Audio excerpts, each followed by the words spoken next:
कलाडेरा इलाके में casting factory में हुए बॉयलर ब्लास्ट के मामले में पीड़ित परिवार और ग्रामीणों द्वारा दिया जा रहा धरना प्रदर्शन और ग्रामीणों के बीच सहमति के बाद समाप्त हो गया। करीब 5 घंटे तक चले घटनाक्रम के बाद 2 दौर की वार्ता के बाद दोनों पक्षों में जनप्रतिनिधियों की मौजूदगी में सहमति बनी है। वार्ता के दौरान हादसे में मृतक की पत्नी को संविदा पर नौकरी, एक डेयरी भूत आवंटन, आर्थिक सहायता के लिए सीएम आयुष्मान आरोग्य योजना के तहत 5 लाख रुपए का मुआवजा, श्रमिक बोर्ड से करीब 8 से 10 लाख रुपए का क्लेम दिलाने के आश्वासन और हादसे के दोषी लोगों के खिलाफ सख्त कार्रवाई की बात पर सहमति बनी है। साथ ही रिको एसोसिएशन की ओर से मृतक के परिजनों को 10 लाख रुपए का चेक सौंपा गया है।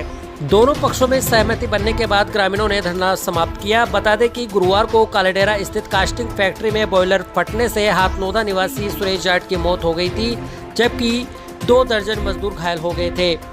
घटना के बाद गुस्साए परिजन और ग्रामीणों ने चोमू पुलिस थाने के बाहर धरना प्रदर्शन शुरू कर दिया। इधर मीडिया से रूबरू होते हुए पूर्व विधायक रामलाल शर्मा ने राजस्थान सरकार को संवेदनशीलता का परिचय देना बताया, तो रिको एसोसिएशन के लिए उदार मन का भाव देते हुए 10 लाख रुपए का चेक पीड़ित परिवार को देना बताया।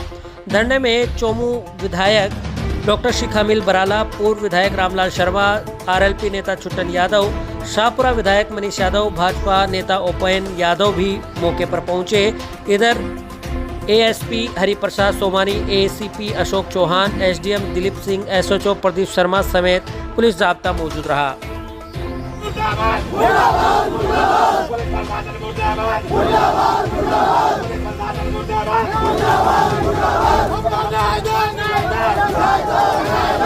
देखिए, घटना जो घटित हुई है वो दुखद है, ये सब मानते हैं और हम सब आज इकट्ठे हुए हैं। पीड़ा तो वो परिवार भोगेगा जो जिंदगी उसके साथ बिताएगा, ठीक है ना। सबकी मन भावना यही है कि ज़्यादा से ज़्यादा परिवार की मदद हो और मेरे ख्याल से इस बात से कोई इनकार भी नहीं करेगा। सुबह मुख्यमंत्री महोदय से भी मेरी बात हुई थी, अभी मेरी शेखर अग्रवाल जी से बात हुई जो सीएमओ में है। जो बात एसडीएम साहब ने कही है, सरकार की तरफ से सहायता, खाद्य सुरक्षा सूची के तहत जो नाम है उनकी सहायता, इको की एसोसिएशन है उसकी सहायता, उसके अलावा भी एडिशनल के अंदर अभी बात हुई है सरकार भी घायलों के लिए और मृतक परिवार के लिए कोई राशि निर्धारित करेगी। उसमें 1 या 2 घंटे लगेंगे, वो एडिशनल सहायता है। ये जो बात हुई है उससे अलग सहायता है। मैं तो यहाँ तक भी कहता हूँ कि हम में से भी अगर इकट्ठे होकर के सहायता करें तो वो ज़्यादा बढ़िया है। लेकिन निश्चित रूप से सबकी मन भावना यही है कि ज़्यादा से ज़्यादा परिवार को संबल मिले, इसमें कोई किसी के मन में कोई दुर्भावना नहीं है। इसलिए मेरा आपसे निवेदन है कि जो भी सरकार के मापदंड है उसके साथ साथ एडिशनल सहायता आपको और मिलेगी। इतनी जानकारी मैं आपको देना चाहूँगा। जो सुरक्षा के मापदंड हैं उन पे नियमों पे की पालना नहीं हो रही है। पिछले कई सालों में चोमू के जितने भी रिको एरियाज हैं उनमें बहुत अनियमितताएं चली हैं। मैं आपसे वादा करती हूँ कि जितने भी यहाँ पे जिन लोगों के साथ हादसा हो चुका, जो अपनी जान गंवा चुके, वो वापस ना हो। जितनी भी रिको एरियाज में फैक्ट्री हैं वो नियम पालना नहीं कर रही हैं, उन पे कार्रवाई हम कराएंगे। और जो बातचीत हुई है उससे ज्यादा और परिवार के प्रति सद्भावना दिखाते हुए सब लोग करने का मानस प्रशासन का सबका है।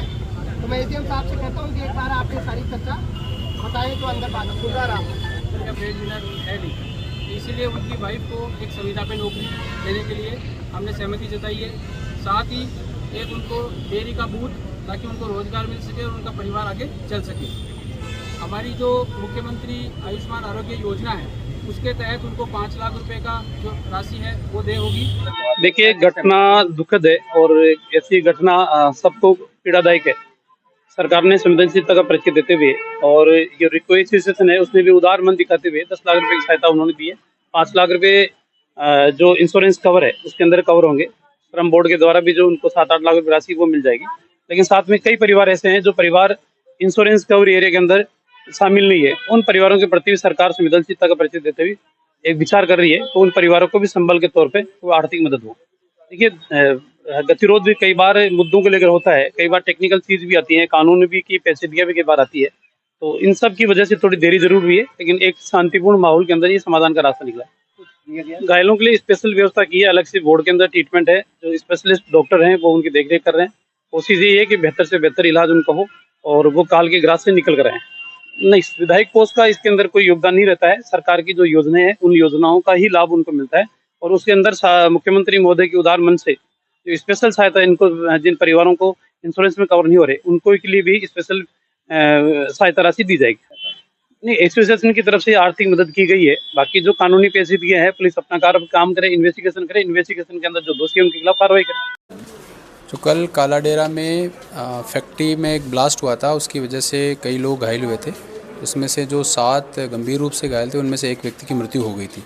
उस मृतक के परिजनों के पक्ष में यहाँ के जनप्रतिनिधियों ने और स्थानीय लोगों ने धरना दिया था और उनके परिवारजनों ने और स्थानीय प्रतिनिधियों के साथ जो प्रशासन की सहमति बनी है उसके लिए एक उनकी वाइफ को एक संविदा पे नौकरी मिल जाए, एक डेयरी बूथ का आवंटन और जो हमारी मुख्यमंत्री आयुष्मान आरोग्य बीमा योजना है उसके तहत उनको 5 लाख रुपए की राशि की सहायता मिलेगी।